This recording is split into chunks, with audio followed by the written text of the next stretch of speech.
Alors, l'évolution du contrôle fiscal, et puis on arrive dans les questions sur le FEC. Voilà.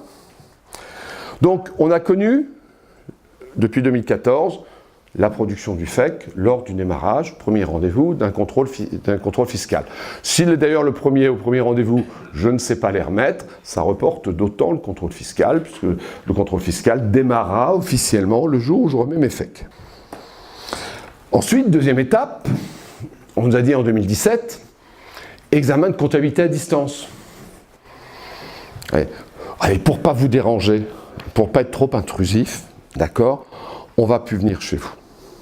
Ok, je vais vous envoyer un petit courrier, voilà, vous priant d'avoir la gentillesse de bien vouloir m'envoyer vos 3 FEC dans les 15 jours. D'accord? Et je vais faire mon contrôle du bureau, et en vous posant, voilà, après en échangeant par mail sur un certain nombre de questions et de pièces qu'il faudra me remettre. Voilà. Donc c'est l'examen de comptabilité à distance, c'est une première étape. C'est une première étape, ils ne sont pas allés plus vite, parce qu'ils n'avaient pas encore les moyens. Donc ça veut très clairement dire qu'avant un vérificateur d'un SIE ou de la départementale ou de la régionale, il avait à peu près 10 contrôles à faire par an. Maintenant, il est passé en 2017 à 17. Et il va passer à 50. Bon. Donc le principe, c'est très simple. Voilà, je prends une vingtaine d'entreprises. Ok, je vous demande de m'envoyer vos FEC. Je vais les récolter dans les 15 jours. Je prévois 2-3 jours de RAB. Ok, je vais monter à la centrale. Je vais monter à la DIRCOFI. Je vais faire traiter tous mes 20 dossiers. Mais allez, mes 19, parce qu'il y en a un qui ne me l'aura pas envoyé. Voilà, je vais traiter mes 19 dossiers d'un coup. Poum, tous les questionnaires vont partir. J'ai 6 mois pour vous répondre. Je fais 2 vagues semestrielles de 20 dossiers. Et je fais 40 contrôles fiscaux dans l'année au lieu de 10. Là, très clairement, c'est vers ça qu'on va. Et on va plus loin. On va plus loin parce que, alors aujourd'hui, ça n'a pas encore été mis en place, contrairement à la plupart des pays autour de nous, parce qu'il n'y a plus de budget informatique à la DGFiP depuis 3 ans. Voilà. Le PASS a bouffé tous les budgets informatiques. Le PASS, prélèvement à la source. Excusez-moi. Donc le prélèvement à la source qui va être mis en place en janvier prochain bouffe tous les budgets informatiques depuis 3-4 ans. À tel point qu'on a mis Edipart en place pour faire la DAS 2 et tout. Il a fallu que, c'était une semaine avant que je finisse mes fonctions, je suis allé leur dire, il faut qu'on mette en place, comme ça devient obligatoire en 2018, il faut qu'on mette en place une procédure EDI. Ils m'ont dit, ouais, on veut bien, mais on n'a pas les sous.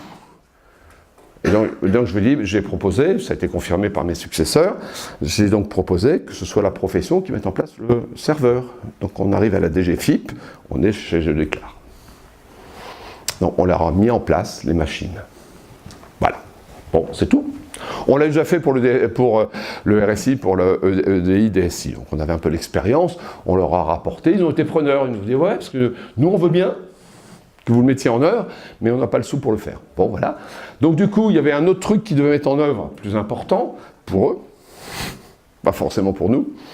C'est la plateforme, la plateforme de réception et de traitement de tous les FEC de toutes les entreprises tous les ans. Et donc très clairement, donc vous pouvez prévoir, ça y est, le budget vient d'être voté, allez, je dirais 3 ans. Donc dans 3 ans, alors est-ce que ce sera les bilans de 2020, ce sera les bilans 2021, à 1 an près, je ne peux pas être certain, mais donc vous prévoyez que dans 3 ans, vous enverrez le FEC de toutes les entreprises avec le TDFC. C'est écrit, hein, il n'y a pas de problème, hein, les études sont démarrées. Donc ils l'auraient fait plus tôt s'ils avaient eu des ressources informatiques. Voilà. Ça ne sert à rien de se raconter des histoires, donc oui, préparez-vous, c'est pour ça que j'insiste ce matin lourdement sur le FEC. Vous devez avoir une maîtrise parfaite du FEC, parce qu'on va émettre notre FEC et l'envoyer à l'administration fiscale pour tous les dossiers, sauf les auto-entrepreneurs. Bon, donc voilà, donc ça c'est l'étape prochaine, donc à 3 ans, 4 ans maximum. Voilà. Et enfin, l'étape future vers laquelle on tend, c'est ce qu'on appelle l'étape plateforme, c'est-à-dire qu'à terme, quand la facture électronique sera introduite, on déposera tous les ans nos FEC et les factures. Clients, fournisseurs, on déposera tout en ligne. Ça se fait déjà hein, en Italie, ça se fait déjà, notamment au Portugal aussi. Voilà, c'est un grand mouvement en général, hein, je vous dis, occidental, OCDE. Et donc très clairement, on y va, on y va. Alors ça va être un peu plus lent parce que la facture électronique n'a pas encore d'existence en France, mais d'ici, alors là j'ai plus de mal. Autant sur le premier, à un an près, je suis certain de la date. Autant là, est-ce que ça va mettre 10 ans? Je ne peux pas vous certifier, la date. Bon, mais ça, on y va, d'accord?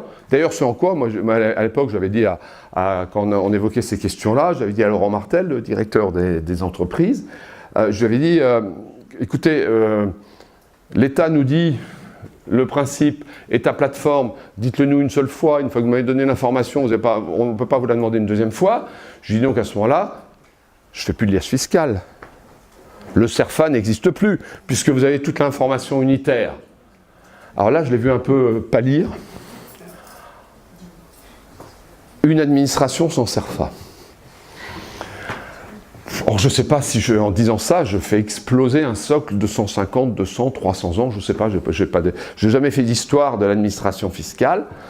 Mais en tout cas, une administration sans CERFA, c'est un choc culturel énorme, quoi. C'est pire que la transition numérique chez nous, quoi, hein. Donc bon, on sait que quand on évoque ce genre de questions, il faut 15 ans il faut commencer à l'évoquer, il faut commencer à que ça rentre un petit peu dans les esprits, un petit peu que les gens s'y fassent, mais je ne vois pas. Enfin, je le connaîtrais peut-être, je pense que ouais, je serai à la retraite là. De la suppression des CERFA, je parle, ça là je serai à la retraite. Mais voilà, c'est énorme ce que je suis en train de leur raconter à l'administration fiscale quand je leur dis ça. Et je lui dis, voilà, c'est beaucoup plus simple, on ne va plus s'embêter. Je vous enverrai le FEC et les factures, il n'y aura plus de TDFC, ça ne sert à rien. Bon, ok. Non mais voilà, de temps en temps, il faut un petit peu aussi dire aux gens, attendez, tirez les conclusions des décisions que vous prenez. Vous ne pouvez pas me demander 5 fois les mêmes choses, quoi. Et surtout que c'est dans le programme gouvernemental d'arrêter de demander, voilà, c'est ce qu'on appelle, dites-le nous une fois. Donc une fois que je vous ai donné l'information, vous la partagez entre administrations, mais vous n'avez pas le droit de me la redemander.